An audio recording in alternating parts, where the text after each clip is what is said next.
Yes, 11 o'clock Eastern Time on Friday, and not ready for bed yet, so figured I would do a quick little stream. Got this little mystery box today, and I'm going to go ahead and open it up and see what we got.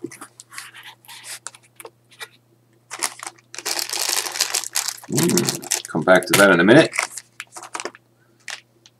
Oh yeah. Kitty, I don't know if you were invited for this stream.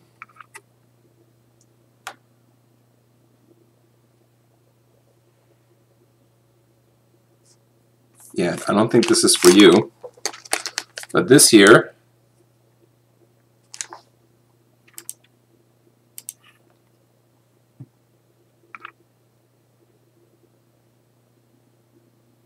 ooh, Kitty, you're pressing buttons here. You can't be pressing on the keyboard there. Yeah, it's on. Unfortunately, my kitty is pressing buttons on my keyboard here. Nope, do not press buttons on the keyboard. You're messing things up. Yeah, just wanted to do a quick little unboxing here. I got this box today in the mail from our friends at HelioRC. And this is for my next build. I got the HelioRC Spring V2 and my new frame for my second 5-inch build. And Kitty, you are really going to be getting in my way today, aren't you? You got to back up. Back up. So, I did not go for either one of the frames from my video. Instead, I went with one of the frames that somebody suggested for me. I'm not sure if this will probably be backwards on the video for whatever reason, but I picked up the Source One for my second build. And this one here is, of course, also a 5-inch build.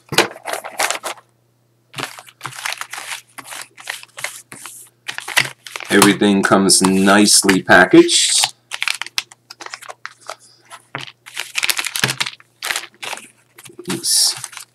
So, we've got arms.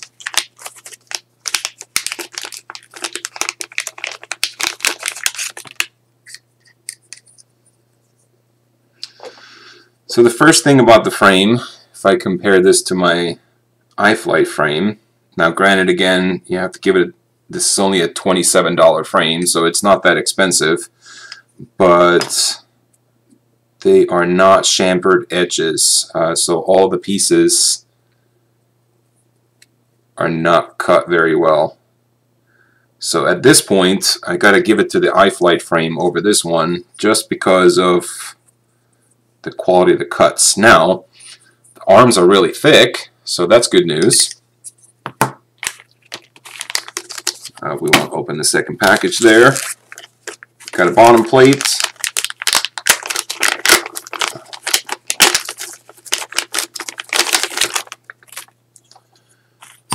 So arms and bottom plate are a little bit different. I think these are 4 millimeters. This one's 3 millimeters. And we have our sandwich plates.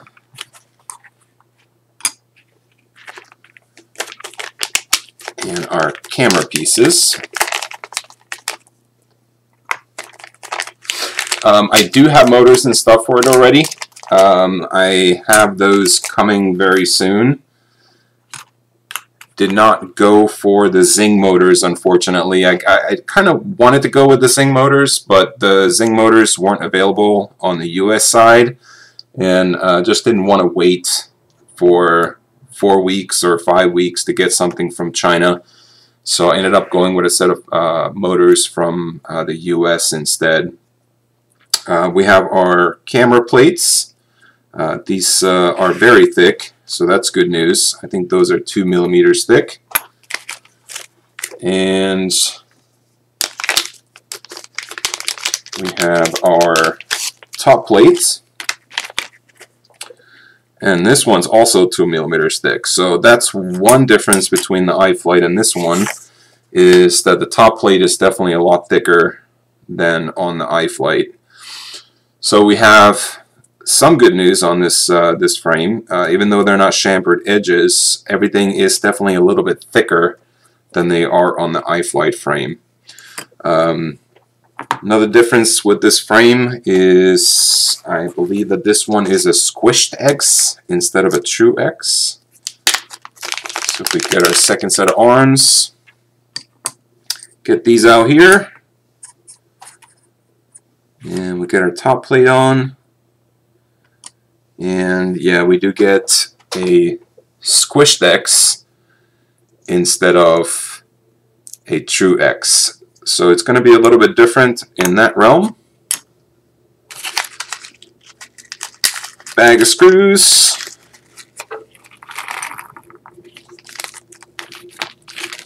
And our bag of standoffs.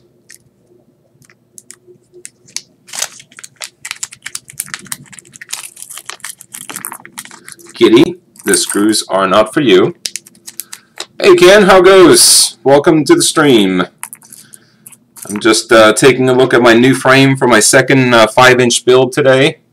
Yes, definitely cat toys. And yeah, and of course, you know, being 11 o'clock at nighttime, this is the perfect time for him to be awake because he sleeps the days. And no, we do not eat the screws. The screws are not for eating. Crazy kitty. So yeah, I think this is going to be a little bit different from the iFlight for sure. The standoffs are not as nice, but again, you know, it's a $28 frame. That's the beauty of this frame. It's dirt cheap. I mean, you can't even buy a Chinese knockoff for the same price as this frame. It just doesn't happen. I mean, even the iFlight frame on sale was $30. Normally it's $36. Watching a build, hope to do one myself next year. Yeah, definitely, Ken, if you need any help, let me know. I'm definitely by all means not an expert, but I've built a few of them now, and I do a lot of research. So if you have any questions at all, just let me know. I'd be more than glad to help out as much as I can. And for anything that I don't know, I can always find answers for you. Brittany, how are you doing? Welcome to the stream. We're putting together a frame today. Yes, hello kitty. Say hello everybody. Look up this way. Look this way. Oh, no, this way. There he is. Alright, so what do we need first? I'm going to assume at first... Brittany, I'm doing fantastic. Thank you so much for asking, and thanks for joining in today. I know it's kind of late. Again, I don't know what time it is for everybody today. Where's everybody from? Thank you so much. Yeah, we have twinsies. We have him. This is Simba, who I call Bubba, and then we also have Nala, who is coming around the corner here in a minute, and we call her Sissy, and they are from the same exact litter.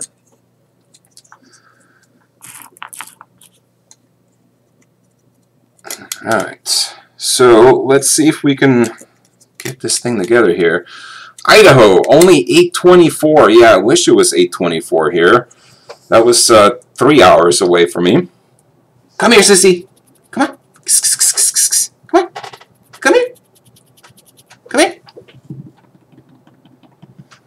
You know, cats, they have their mind of their own. They will come whenever they want to.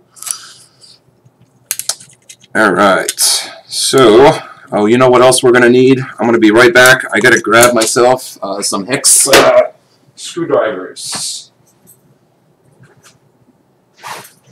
Screwdrivers, where are you? Here we go. So, the one thing that you're always going to need... Oh, thank you so much, Brittany. I appreciate that. Japan. 124. So I'm assuming that it's 124 on Saturday right now for you.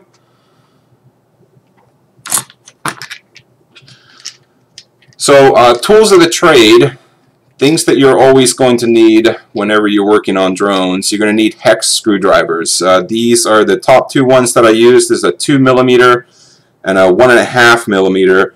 The 1.5 is more common for 2 to 3 inch drones, and the 2-inch or the 2mm is the one that you use mostly when you're building 5-inch drones.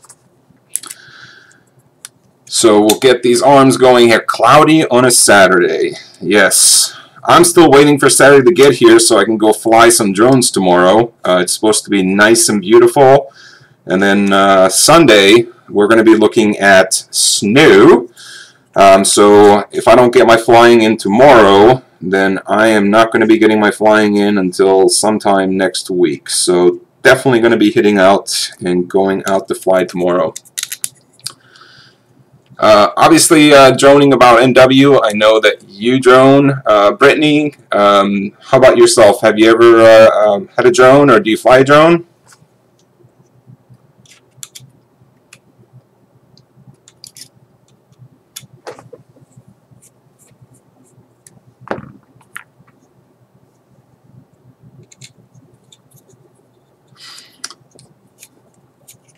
And Ken, you fly DJI, I think, right?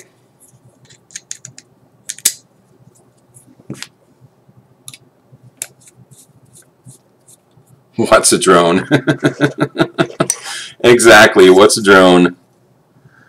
Well, you know, I personally, I feel like I don't fly drones. I want to fly a drone. I don't own a drone myself. I feel like I own quads. Differences for me between a drone and a quad is drones are more with GPS, with return to home functionality. They're more feature rich. Normally they have a camera that's already built into it, whereas quads for me are more, you know, build it yourself. You know, that is more of a quad. So this right here, what I'm building, to me is at least a quad. So that's the difference for me, at least. Both are fantastic. I want a drone, and one of these days I am going to own a DJI or possibly a Parrot Anafi. Yeah, see, that's the thing. Like I'm trying to decide between the Anafi and the Mavic. Ken, I know you have both. Yeah. The Telos, obviously, for Telo is a good start. What's going on, First Person Q? Thanks for joining in today, or tonight. We are putting together my new 5-inch quad frame. This is the TBS Source One version 0.2. Yeah, I think this is going to be really nice.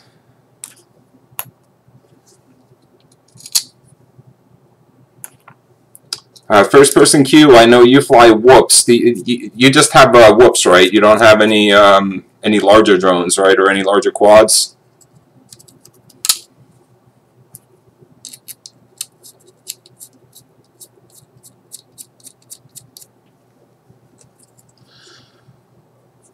So one thing here as I'm putting this thing together, obviously I'm putting everything together right now just to dry fit it together. If you were to actually build this with all the equipment in it, the one thing that you would want to have next to you would be some Loctites. Every single one of these screws, you wouldn't want to just put them together with your hands.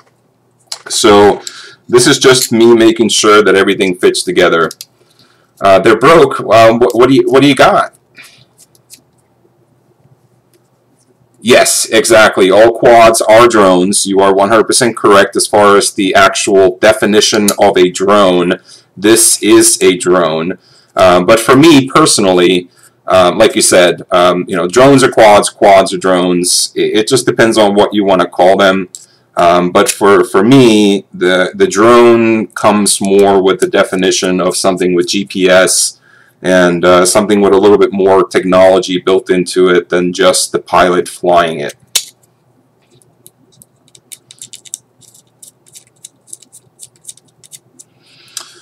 All right, so we have standoffs, so that's very common for a 5-inch frame. You have the arms, Dark Max 220. You know what? I have not heard of the Dark Max. Let me just take a quick look here. I'm curious. Dark Max 220. Dark Max. Oh, it's a Fury Bee. Okay. Very cool. Yeah, that's really nice. You bought the ready to fly version. Got 2205 motors in it.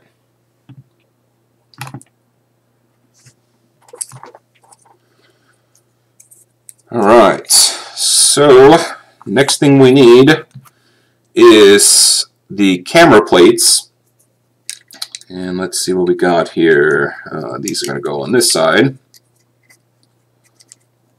There we go.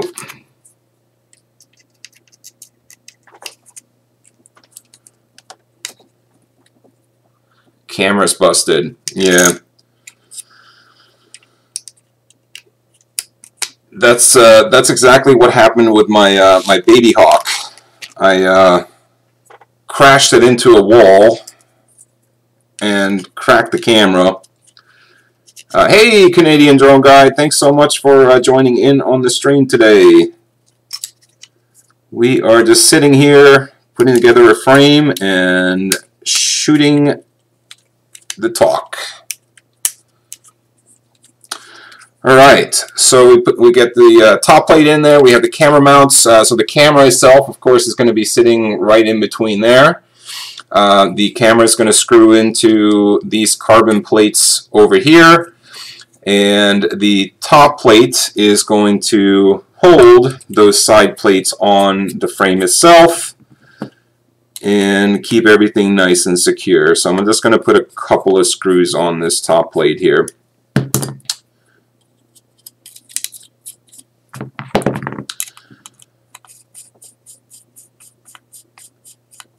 Yeah, Canadian drone guy, you should definitely build your own. I mean, the satisfaction of putting one of these suckers together from scratch is half the fun. I'm telling you, I have probably just as much fun building these things as I do flying them.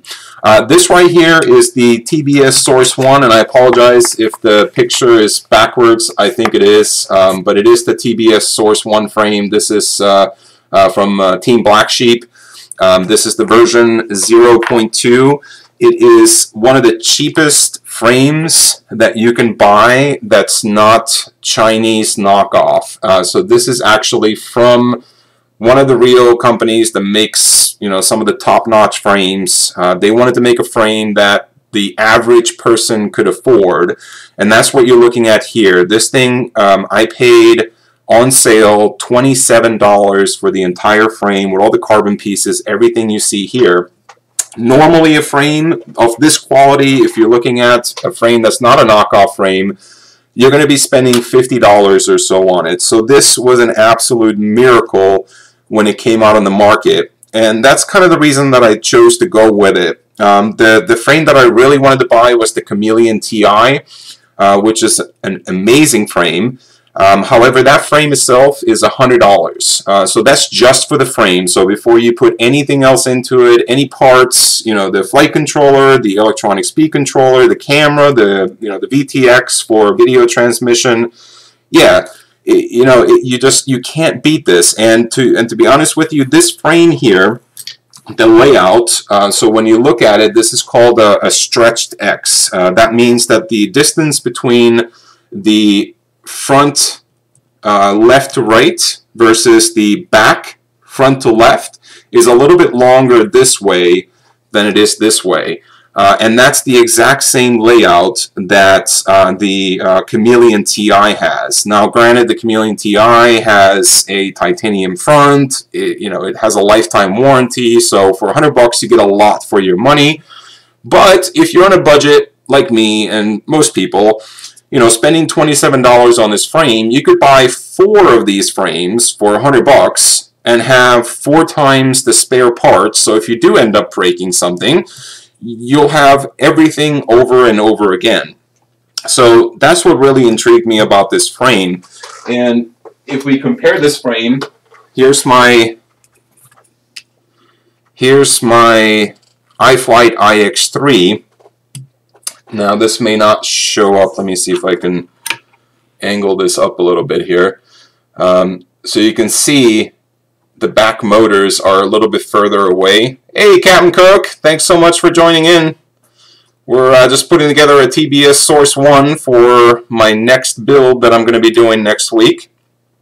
And I just wanted to do a quick little comparison between a True X frame, which this one is a True X. This one's the iFlight IH3.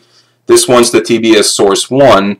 And you can see that the size is a little bit different between the two frames. So I'm excited about this frame because it's going to give me a different flight perspective. I have flown my old frame, which we just said goodbye to in one of my previous videos. Hey, Manic Magic, how goes? Thanks so much for joining in today. This one is the GEP frame that we said goodbye to in the other video. This one is an H frame, so we can see it makes more of an H frame. Hey, RDFPV, thanks so much for joining in today. So this is what I was used to flying before, was the H frame, and absolutely love this frame. If we put this one on top of the other one, you can see that even though it's an H, it's very similar to the layout of the TBS Source One. But I still feel that these frames, with having the arms in an X, has some sort of difference in the flight characteristics, possibly the way that the air flies through it compared to the H. That, you know, these X frames are definitely where it's at. I mean, most of the people that are great pilots, they either fly a stretched X or they fly a true X frame. So if you're going to pick up a 5-inch quad or you're going to build one, I would definitely recommend either the stretched X. I mean, this is a great frame to start at. If you want to build something cheap, $28. You just can't go wrong with this frame. I mean, that's just incredible. I don't understand how they can make a frame for that cheap. Now, again, given it's not chamfered edges, so the edges themselves are a little bit sharp. What that means, if people don't know, is the carbon can delaminate if you hit something really hard. So when they actually shave them down and round them off, do you have to adjust pitch or roll rates? Yes, first person Q, you do. So depending on exactly the layout of the frame, you do have to adjust your PIDs and possibly also your rates based on that frame. Where did I get this from? This one came from HeliNation. They were the only place, and again, I'm sorry if that's backwards, that's just my camera, so I apologize for that. But it's heli-nation.com is where I bought it from. They were the only place that had it in stock. A lot of places carry them, but nobody really has them in stock. They were the only place that had it. And I bought it during the Black Friday special, so I got a 20% off on it. So instead of instead of $30, I paid $26 for it. But to give you an idea, you know, this is the first time. How many frames would you recommend picking up the first time, assuming they would all be the same mode? I mean, honestly, I started out flying just a single frame, right?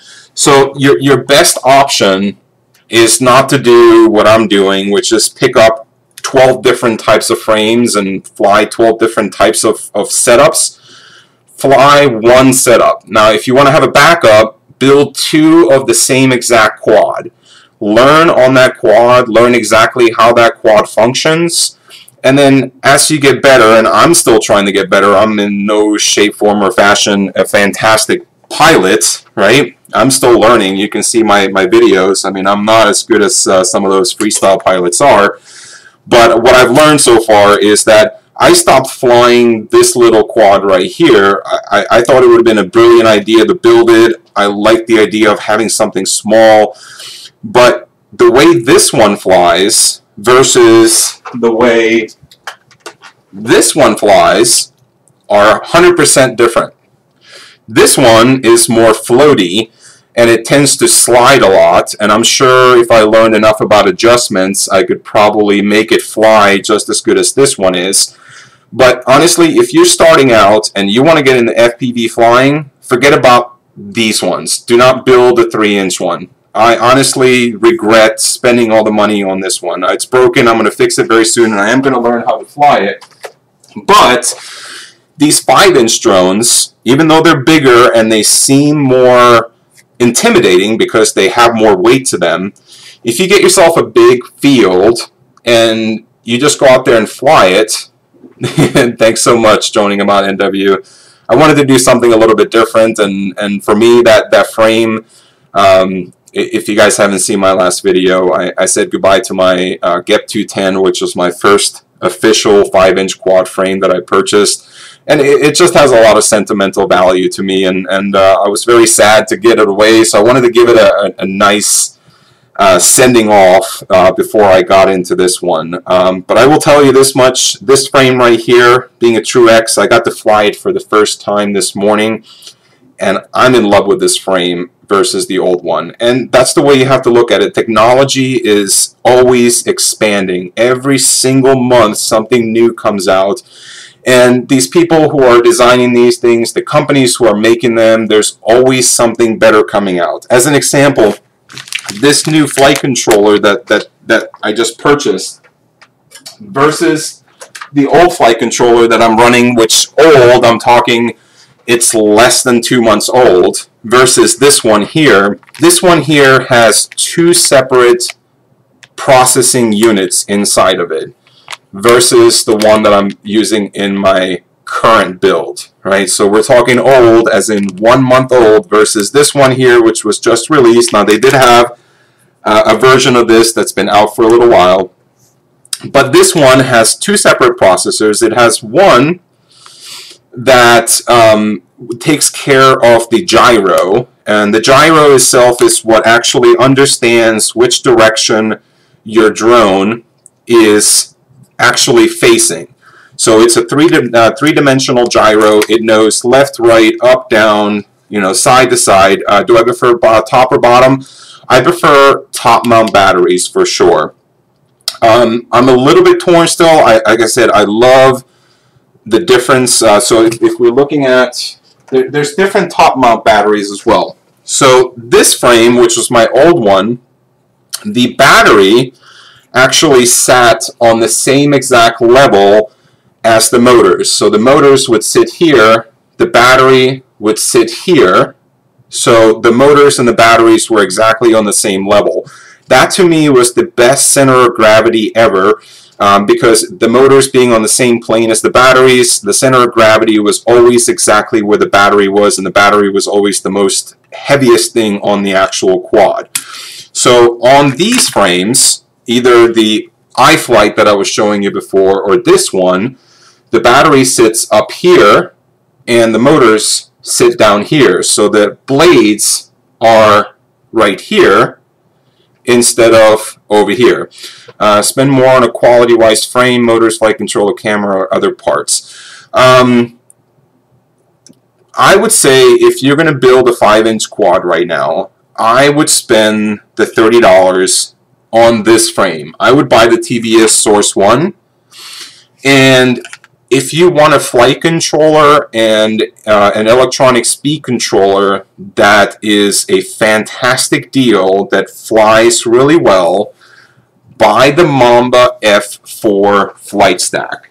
The Mamba F4 flight stack is what I have in this quad. The flight controller and the electronic speed controller come together as a package for $45. $45. And this thing flies really, really, really good. I mean, honestly, I don't know if I really needed to fly any better than this drone flies. It is really, really good. This flight controller which is the newest, latest, greatest with the 2 CPU processors in it and supposed to be that much better. I haven't tested it yet, and that's why I bought it, because I really want to test it out. But this flight controller alone is $40. So for $45 for the Diatone Mamba F4 that I have in this, $5 more, you have everything that's in here versus $40 for this. Now, I'll tell you next week, once I actually build this thing and I put this thing in it, whether or not it's worth it. So $40 for that. I, of course, had to buy a separate electronic speed controller, which was $50. So it was $90 for the two, like the new Diatone series with a stack. Yes. Yeah, exactly. The new Diatone, ready to fly quads, they all come with that same exact stack in it. They sell it separately. I bought mine from DiatoneUSA.com here in the States. Like I said, it was $45. You can buy it off of Banggood.com. I think they sell it for, yes, exactly, the 230. I think it's the 230. Yeah, exactly. The latest Diatone ready-to-fly 5-inch quads. They have the same exact one, and I think they also have a 3-inch quad that has the 20 by 20 stack in it for the same exact price. But for the value, I mean, you just can't beat it. So, I spent $90 on a flight controller and the electronic speed controller for this build versus $45 for this one. And I'm really curious as, again, even though I've been quote-unquote flying since 2016, I took a long sabbatical from flying, so I've only really been flying for, let's just say, 6 or 8 months. It really hasn't been all that long. So I'm really curious to see if I can even tell the difference between this one and the $45 stack. And again, the $45 stack, if you're starting out, buy that $45 stack. You're not going to be disappointed. You're not. It flies great. And as far as the Butterflight for Helio, yes, the Helio flies Butterflight. It's what's really recommended for it. I'm going to try the new, what is it called again? They have a new configurator just for the Helios that they came up with, so I'm going to try to give that a go. Definitely, Ken, thanks so much for stopping in. Enjoy your lunch. So I'm going to give that a try and see if there's a difference. From what I've heard, Butterflight, as the name suggests, seems to be a smoother flight. I like to fly smooth. Sim or FU? I'm going to be trying the FU. I'm definitely going to be trying the FU for sure. So I like smooth. I like flying smooth. Yeah, it's that's the Sim is the version before, and the FU is the latest and greatest of their firmware. So that's what I'm gonna just slap on this sucker, is the latest and greatest, and see how that thing flies. Yeah, the Butterfly is just supposed to be a smoother experience. I love smooth flying. I'm not very aggressive with my flights. Again, I'm still learning, so. We'll see. I'll let you know what the difference is between Betaflight and Butterflight as soon as I get the rest of the parts in. I did get the motors in for these. Let me see if I have those lying around here somewhere. I have so many parts here, it's not even funny how much stuff I have lying around. Alright, here we go. Motors. Yes, droning about NW. It is a it's a firmware version, actually. Oh my God, you're funny. Ed, how goes? Thank you so much for joining in today. I much appreciated. I just thought I would do this extempore today. Didn't feel like going to sleep yet. My wife fell asleep early. My daughter's asleep, and I'm just like sitting here twiddling my thumbs, thinking, what am I going to do for the rest of the night? So hey, I figured I would do this. So motors. These are the motors that I chose to go with. I wanted to go with the Zing motors for the iFlight build. I used the iFlight Tachyon motors. These are 2306 series motors. So that means they are 6 millimeters high and 23 millimeters across. But what I've heard is that for freestyle flying, 27 or 22 series motors are actually better. So I picked up from Race Day Quads the 2207.5 motors, and they seem to be, at least they feel exactly the same as the 2306s. But the difference between the additional 1.2 millimeters in height and a little bit less on the diameter of the motor is supposed to give you a little bit better performance in the mid-range of the motor compared to the 2306. So the 2306 versus the 2207, this is supposed to be a better all-around motor. So I went with these, and these are supposedly made by Brother Hobby, which Brother Hobby makes fantastic motors. They've been making them for a long time. They're known for durability. They have titanium shafts, so they're less likely to bend if you get into a crash. They have the naked bottoms to reduce the weight. They're fairly lightweight themselves. They have plenty of motor wire. Although, just like I did with the iFlight frame, where I used the CL Racing LEDs for the arms to kind of give it a little better visibility. So the number you're referring to is the first number, not the kV. Yes, that's correct. The 2207, and then the next number is the kV number. So 2207, the first 22 talks about the diameter of the actual motor, and 07 talks about the height of the stator. So not necessarily the height from the top to the bottom, it's the stator or the inside where you see the windings in here on what it is on the height. So 22 across and 07.5 from top to bottom. And then the kV, which these are 2450 kV, that means how fast do they actually spin versus the voltage that they're getting. So 2450 kV motor is a perfect motor in my eyes from everything that I've seen for a 4S battery. So a battery that does 16.8 volts. If you're going to run 4S, which, by the way, on that topic, if you're going to build your first FPV quadcopter, do not waste money on 3S batteries.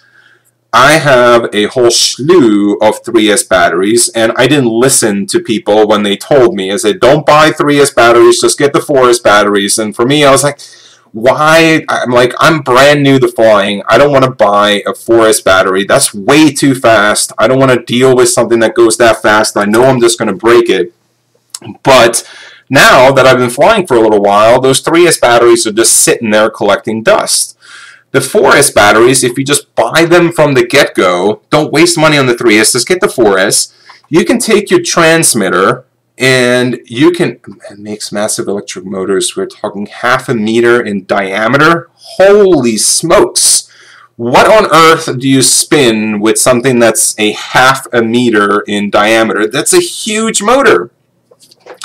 Yes, 6S is the new one.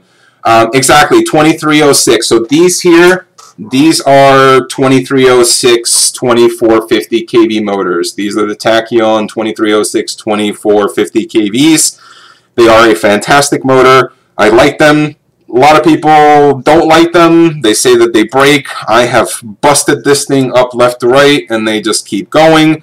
But, you know, everything's breakable. If you bust it enough against the wall or hit it on the ground, water dam. So, you know, anything's going to break. Nothing is indestructible as much as you would like it. But the 2306 is a great motor. I just wanted to try something different, so I went with the 2207. But the whole point being, if you're going to build your first quadcopter and you're going to go with the 5-inch size, just get 4S batteries. I will show you how you can take your transmitter and you can cut the throttle in 3/4, right? So if we're looking at 3S versus 4S, it's basically 1/4 more. You can take your transmitter and adjust it from 100% to 75%, and now it will feel like you're flying a 3S. So in the beginning, it's fantastic because you really don't want that much power underneath your arms. You want something that's a little bit less. So having the feel of the 3S, but then not having to worry about throwing your money away on, 12 batteries like I have sitting over here right now. I have 12 3S batteries just collecting dust that I don't even use. I should probably try to see if I can throw them on eBay or throw them on Craigslist and try to make a couple of dollars out of them instead of just having them collecting dust in my box over there. But either way, get 4S. And in regard to 6S, I am definitely not ready to go to 6S. 6S batteries are expensive, they're heavy, and yes, we have talking hands. Of course, I mean, if you guys want, we can do this, and let me swap this camera around. Where's the button to swap the camera? Flip. See, now we have a face. So anyways, the 6S, I'm not ready for 6S. I'm not ready to spend the money on 6S. Yes, I'm not upside down anymore though, right? So 6S, I don't know if it's really worth it yet or not. And maybe eventually it'll get to the point that 6S becomes 4S, where, a 6S battery is $20 a piece, and, everything else is the same price as 4S. But 4S is fast. I mean, you can do pretty much anything at all. Thank you, First Person Q, although I don't think so, but we'll go with that. So anyways, 4S, you can do anything on 4S. Exactly, Love My Drones. Ed, you can do everything on 4S. You don't need 6S. I think 6S, again, I think some of the arguments for 6S is that there's less battery sag. So your punch outs are going to be longer. The ending of the battery is going to come less drastically. So on 4S, once you get to the bottom of the battery, it comes fairly quickly and it just dies. Whereas on 6S, what I've heard is it's not quite as crazy. 2S batteries, yes, exactly. And there's nothing wrong with 2S batteries. It serves a purpose for the type of quad or drone that you're flying, right? But if you're doing freestyle, you're doing FPV, you should definitely be at 4S. And if you're really adventurous, go with 6S. But if you've never flown FPV before, I probably would not recommend getting 6S. But this is coming from somebody who's never flown 6S. Again, I don't have any 6S batteries. I never tried it. All I've done is watch people fly 6S versus 4S. I know Kebab FPV, who I follow very closely, he doesn't like to talk anything that's outside of the truth. And he's now saying that you shouldn't waste money buying 2450 motors. He says you should buy all 1750 motors, and he says the 1750 motors on 4S will run just as good as 2450, and that you will future-proof yourself for running 6S if you want to. Now again, I wasn't ready to take that yet, and these are $20 motors. I got 20% off, so I spent $16 a motor. If I have to eventually put different motors in it to run 6S, probably by that time I'm going to build a whole new quad that's going to be just for 6S. The less current for the same amount of horsepower, more efficient, just saying, not advocating it. Yeah, you are correct. Yeah, that's really what they're trying to say, right? So 6S, you have more voltage. Power comes from voltage. And the current is less when you have more voltage. So we're talking about Ohm's law here. So you are correct. X-Class 8S. So that's, you just want to shoot up to 8S batteries right away? Let me know how that turns out. Oh man. You know what I saw the other day? Who was it? CarPath.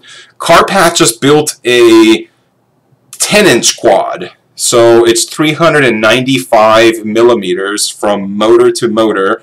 It flies 10-inch props instead of 5-inch props. So we're talking double the size. So here's a 5-inch prop. So from here to here, and now we're talking double that.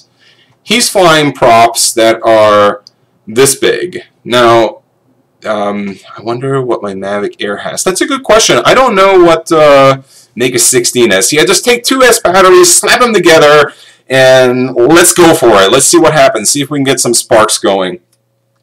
But he's flying something like a 3,000 milliamp hour battery on a 10-inch darn blade. I mean, I'm intrigued. I really am. I mean, I think it's a brilliant idea, outside of the fact that if you actually hit somebody's head with a 10-inch blade, you're probably going to take their head off, because that's just darn big. Yeah, let's take a look. What is Mavic Air battery size? Or actually, let's do voltage. Mavic Air battery voltage.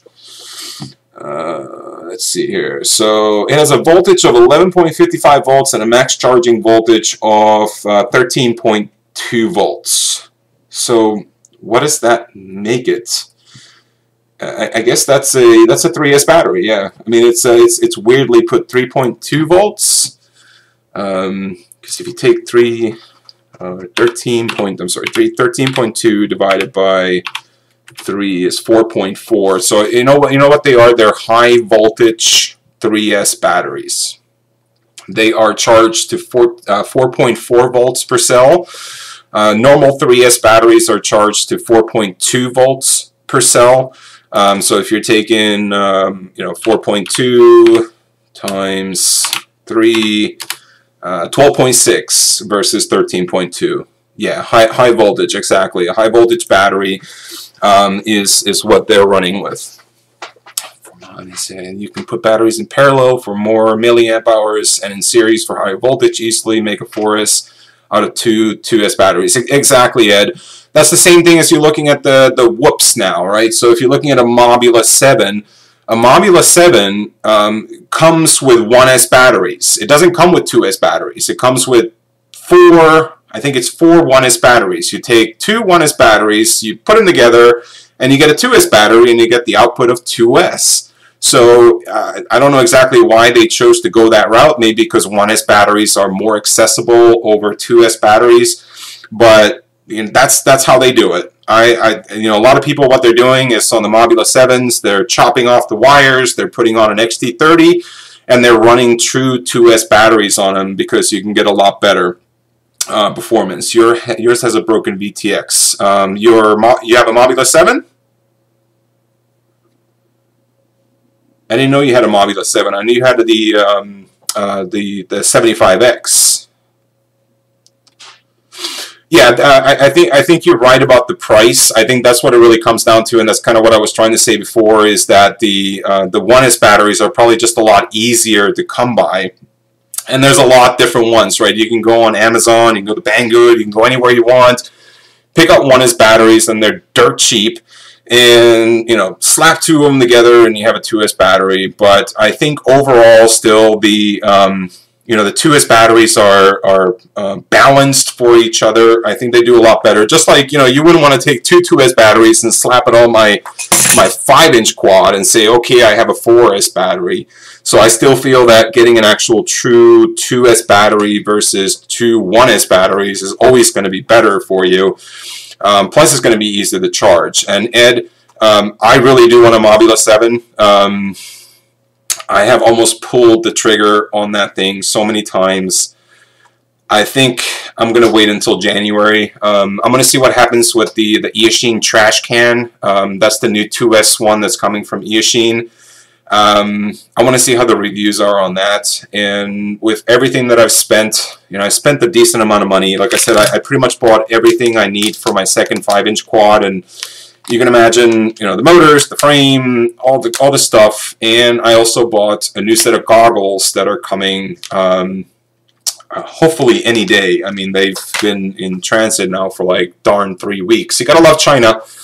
Gotta love China for the prices. They do have really, really good prices, but the thing that sucks is you just gotta wait forever. Like, it's just the waiting game. Like, I would just rather go to Amazon and pick them up. And you know what really stinks about this is that the goggles that I bought, they are now on Amazon for $20 more than what I paid for them on pre-order from Banggood. And to be honest with you, if I would have known that, and I probably should have known that, I would have just spent the extra $20 on ordering these suckers directly from Amazon and had them in 2 days, and already had them on my head and flying them out today when I was out flying in the morning.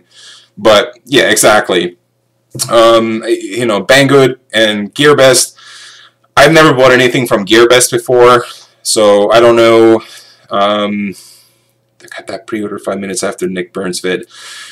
Yeah, I bought the pre-orders before any of the videos. Again, I think you're talking about the Mobula 7, right? That's what you're talking about, first-person queue.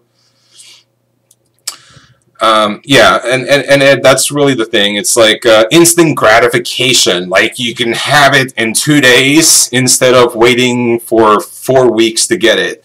It just makes more sense. It's the same thing. You know, the other thing that I'm missing for this new build is I'm going to use the R9M, which I already have R9M. I've got the R9M Lite for my X-Lite transmitter, and the 3-inch quad, this one here, is already running R9M. If you don't know what R9M is, it's 900 megahertz frequency for controlling your quad.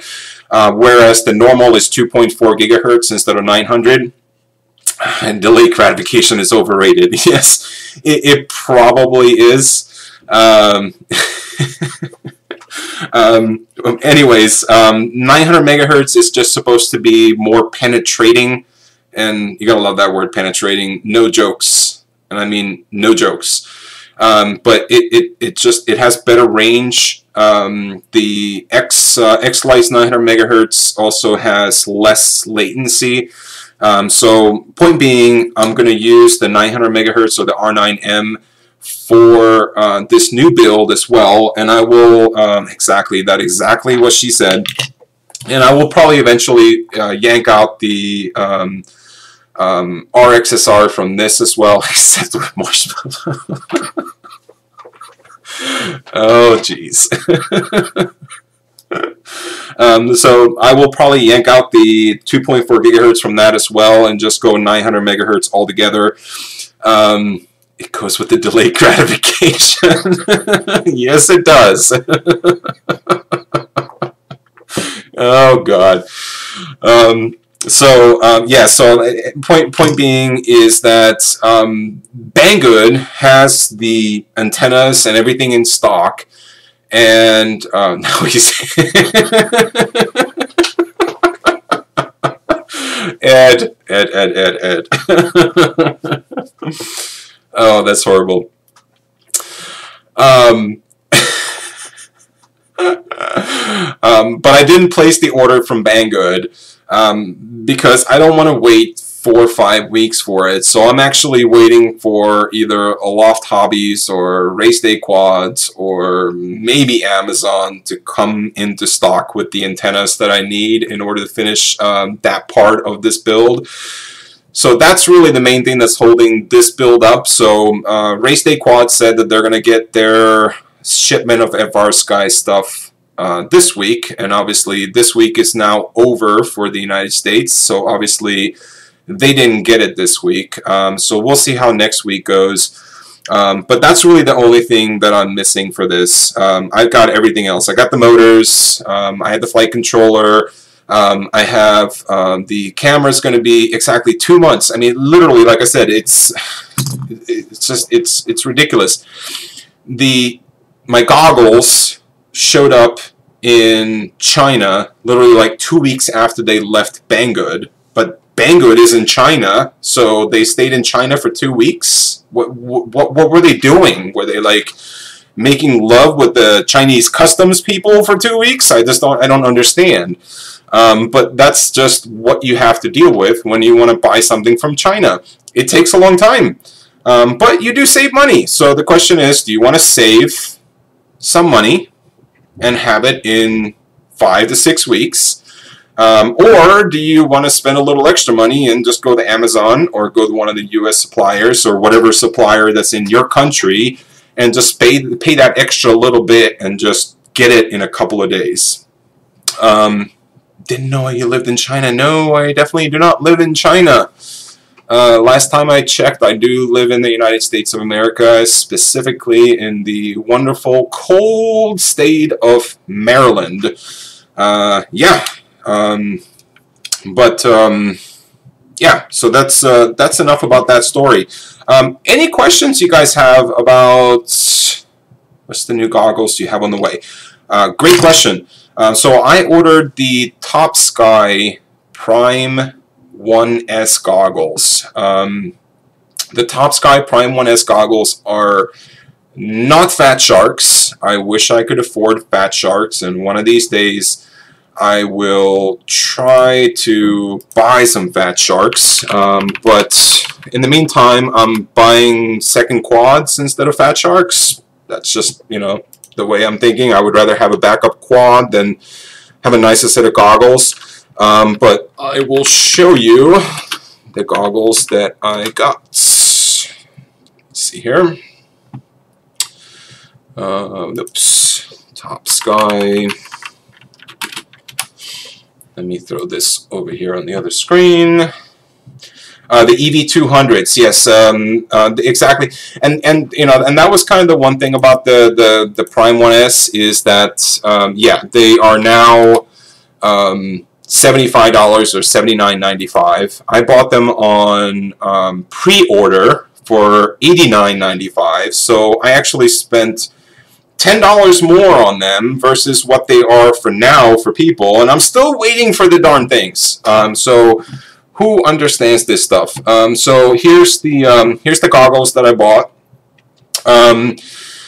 So you know, again, they're nothing fancy, but versus what I have, and I'll show you what I have in a minute here, they should be better. So just like with Fat Sharks, you know, they have two screens inside of them. So they do have these larger lenses versus the Fat Sharks, which have the nicer looking lenses. But behind those lenses are two screens. So just like with Fat Sharks, you have a left screen, you have a right screen. They're 640 by 480. It's not high definition. It's not 720p. It's not 1080p.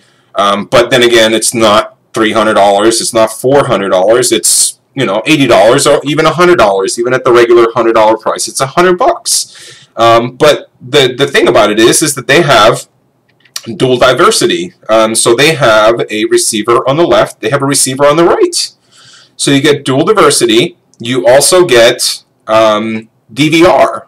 So they have a DVR built into them as well. Might be the best RF spread. Yeah, so the side mount, so what I'm doing for the side mount antennas is that I got some 90-degree antennas. I got a patch antenna with a 90-degree mount for one side, so there'll be a front-facing patch. And then I got an omnidirectional 90-degree mount for the other side. And by the way, these do not come with antennas at all. And yeah, they look nice, and you know, some of the reviews were really crappy. There's a few reviews on YouTube if you want to go look them up. I will definitely do my own review once I get them and give my own opinions on them. But some of them were good, some of them were good. It has DVR, Ed. That's what I'm saying. It has DVR. So here is the record button right here. So you have DVR built into it. It has a micro SD card slot that's in the same exact spot as the Fat Sharks are. It's got dual diversity. It has a 2000 milliamp battery that you can actually replace. You can charge them with a micro USB cord. So there's a lot of positives to them. Now the question is, are they actually going to be wearable? Am I going to be able to view them? Some people have reported that the vision is blurry. I wear glasses, so I'm hoping for me they're going to be good, because the people that said they're blurry, they don't wear glasses, and they said that they're blurry to them. And again, I think that this is all individually, right? So it has diopters, so you can adjust the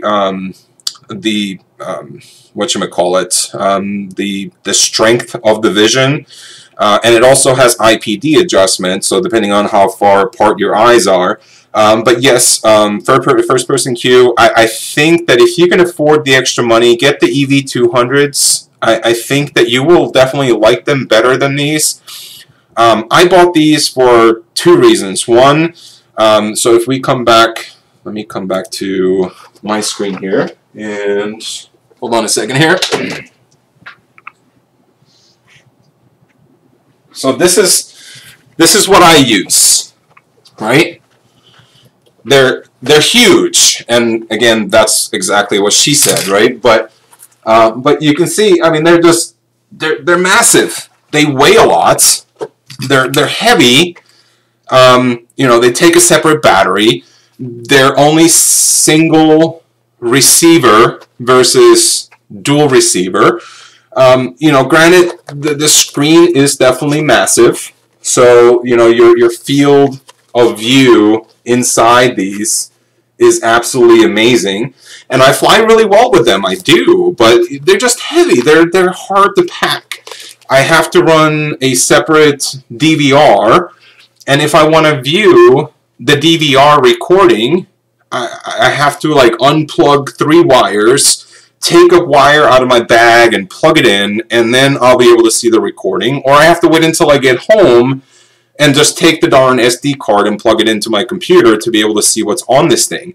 So if you're out in the field and you're using the DVR for the fact that, well, what if you crash your quad and you don't know where it is, right? And now you want to review the footage to see where on earth your darn quad fell down. It would take me literally, I would say, 5 to 10 minutes to rewire this sucker just to see where my darn quad crashed, right? But yes, these are, so my ultimate goal for these is that the monitor you can pull out of here, right? And it actually has mounts on the back of it, so I can actually mount this on a tripod. I can glue the receiver to the back of it, and then I can bring friends along and they can view this, or I can use this on my bench and test stuff on it. Exactly. So, you know, this, I'm not throwing this away. This is my backup, you know. So I'm going to use the Prime 1S, hopefully, as my primary set of goggles. And then I'll use these as a backup and also for bench testing and also for, you know, people who want to actually see what I'm seeing when I'm flying. And then next year, I will, and again, these are not fat sharks, right? We know they're not fat sharks. They're not fat shark money. They're nothing like that. So eventually, I will just throw the money at it, and I will get a pair of fat sharks. I think by now, I'm enough invested in this hobby that throwing $300 or $400. Elena, how are you doing today? Thank you so much for joining in. You know, throwing $300, $400, or $500, I don't know what the HDOs actually cost, but whatever they are, that's what I want. Throwing that money on those goggles when you're this far invested in the hobby is probably not a bad idea. But, you know, just like anything else, you have to budget this stuff. You know, you just can't, you know, $400, $600, it's a decent amount of money. You can't just take $600 and say, oh yeah, I'm just going to throw that on a credit card, I'll worry about that next month. Well, next month rolls around, you got to pay for it. So, you know, I'm going to plan it out right. I'll, you know, wait a couple of months. I'll gather my pennies and I'll eventually buy some fat sharks. And in the meantime, I'm gonna get these. But the story behind this was, and the reason I'm getting these is my daughter really wants to start flying quadcopters with me, and she's turning 8. So I'm hoping sometime next year she's going to be old enough to actually be able to fly a whoop, right? So these goggles that I'm paying, you know, $90 for, I think they're going to be a great little investment. Hopefully I can just give them to her, right? And she can fly with those. I'll get her a $100 whoop and get her a little X-Lite transmitter. You know, maybe I'll upgrade my transmitter. and she can start flying with me, right? So I figured this $100 or $90 investment is what I paid for them. It's not going to go to waste, right? Worst case scenario, they're going to get some use. Or worst case scenario, if they don't work for me, I'll just throw them on Craigslist and eBay, and I'll sell them to somebody else. I mean, somebody's going to want them. They're decent set of goggles. I'm sure they are. I've seen the reviews on them, except for the one broken pair that Kim Albert got. And he got a broken pair. They got busted up in the mail. All the other pairs that I've seen, they do really well. Yeah. So what else do I got for today? Any other questions? Anybody got any questions for me? Be more than glad to answer anything else for you guys.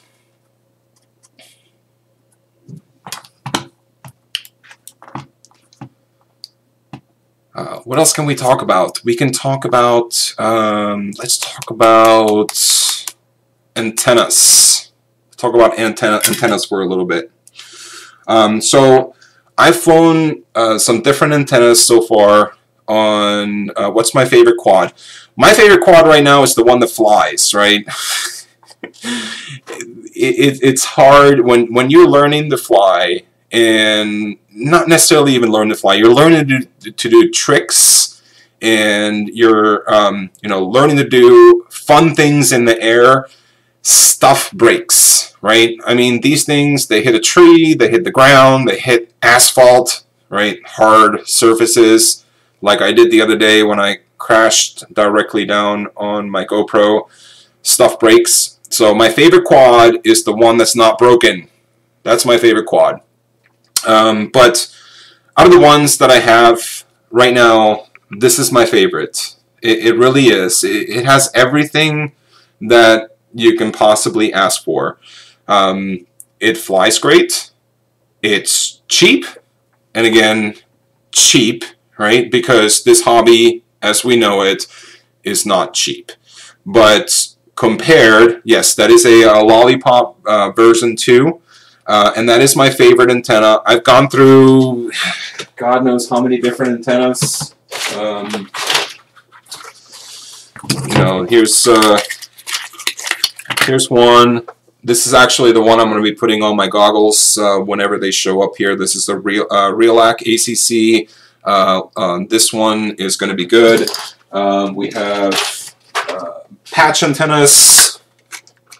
So this one's going to be the directional antenna. That's going to be on the other side of the goggles. These are going to be really good. So between these two, but that's not really what I wanted to show you. Other antennas. So here's an older style antenna that doesn't have the cover on it. All of these ones are really good antennas. This right here is exactly the same thing that's inside of the Lollipop. So the Lollipop and this, obviously they're not the same size, but what's inside of here matches up to the strength of the reception on this, except that this thing here, you just can't break it. The only way that this breaks is if you land right on top of it, and what will happen, I got too much stuff going on here. Yeah, I'm not going to find it. Yeah, forget it. I'm not going to find it right now. But anyways, the worst thing about the antennas is, yes, these are all Bacodas. 100% correct. This is a Bacoda. So this and this are exactly the same antenna. This way. There we go. So they're exactly the same. One has a cover. The other one does not. So of course, you know, this one here you wouldn't want to put on a quad because, you know, you crash on it and it's going to be the end of that antenna. Whereas this one is going to be a little bit better protected. But honestly, I would not put, someone would have to statement like that, yeah. I wouldn't put either one of these on my quad. This is what I would really recommend on your quad right now. This antenna, the Lollipop V2, the shell is, yes, they're both circularly polarized, and they are right-hand polarized antennas. That's all I run. I don't know if it really matters. Also wood, yes. I don't know if it really matters if you run left-hand or right-hand circularly polarized antennas. I've only run right-hand stuff, but as long as you're running all the same, it doesn't matter. But this little sucker right here, I have not been able to break this cover here. Now what I did end up breaking is the actual connector that goes into my video transmitter. I ended up landing right on the antenna and it snapped right off, and that's actually the reason that this quad right now is apart, because the ending of that antenna is sitting inside of the connector. Of course, that's, my camera sucks, I'm sorry. But anyways, the ending of one of those Lollipop V2s is sitting inside of that connector, and I can't get it out. So I have to actually end up buying a whole nother video transmitter, so I can't get it out of there. Yes, the connector, 100%. So even though for this one, I ended up using the direct, so this antenna connects to the VTX, comes out, I put some foam underneath here to try to cushion some of the blow if I do actually hit it. But for this frame, I'm not going to do that. I am going to use one of the pigtails. Oh, and by the way, you want to see a fun antenna. So this right here, this is my very first FPV antenna ever. This is a mushroom antenna, and this predates the pagodas, and you can see the size difference on that sucker. It's freaking huge. Again, that's what she said. But this here is what I was running with in 2016. This case here, you give it one good whack, and it is completely done. Pagoda, clover, and whip.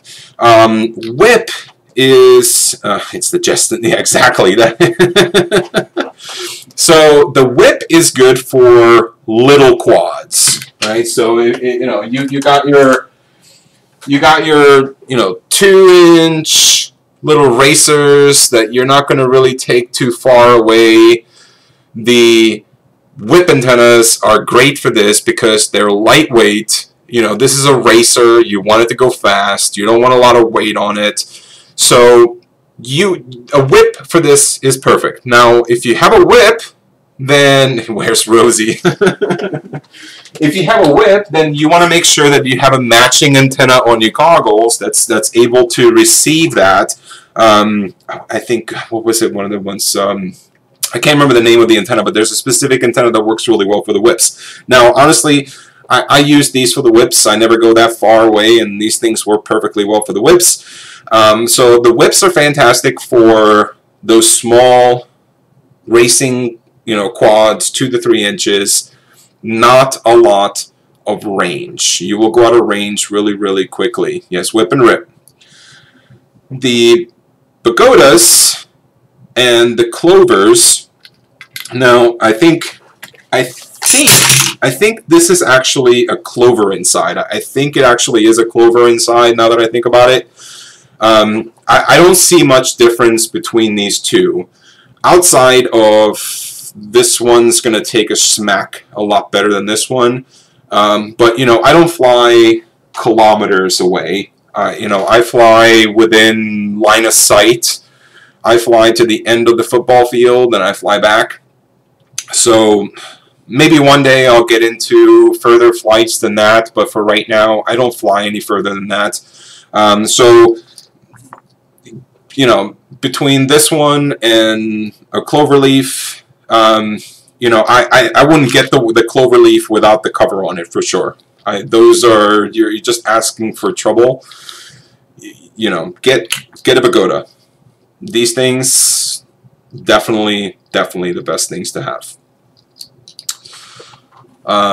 Yeah, so that's everything I have on antennas for far. My name is Patrick.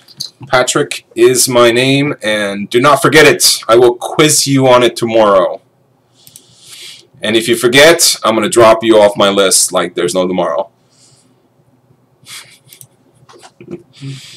Build ones. His antenna placements. So, glider build ones. What Oz Glider? I don't know. I don't know who. I don't know whose Oz Glider is. Droning about NW. I'm going to ask you the same exact question because I don't remember your name, or maybe I just never actually received it before.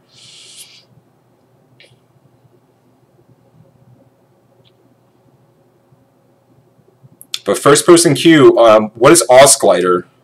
Oz Glider. Russ. Okay. I will embed that in my head as well. I suck at names, so Novak, I think his name is. Novak. Oz Glider. Build ones, deploy. Yeah, so I'll take old. Okay, all right, I got you. But yeah, I think that's everything I have for tonight. 12:30 Eastern Standard Time. I think I'm gonna start calling it for today. Names require more than one memory tool. Yeah, I think you're right. You do have to remember. Like I have a very good memory. Like there's all the different people that I see. I think once I hear their name a couple of times, and I can take the YouTube name and put it with the regular name. I just got to see it a couple of times, and I get it. I guess photographic memory is something that I do pretty well at. Chad, maybe. Who's Chad? Oh, you're talking about Chad. You're talking about the Chad Novak is what you're talking about. But anyway, the one last thing I'm gonna use a pigtail on this one. So this is gonna sit in here like that. This is gonna connect to the VTX. So if I do end up breaking the pigtail, I can just toss this thing away and not have to lose an entire VTX, because losing a $20 VTX sucks. Starfish, yes, yeah, SpongeBob SquarePants, who lives in a pineapple under the tree. SpongeBob SquarePants. Ed.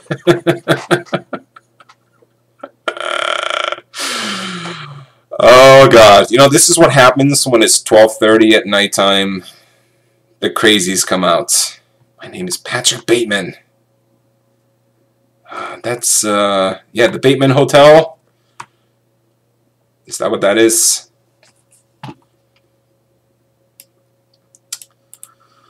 So, anywho's, I appreciate everybody hanging in there with me tonight. I think I'm going to call it for tonight, though.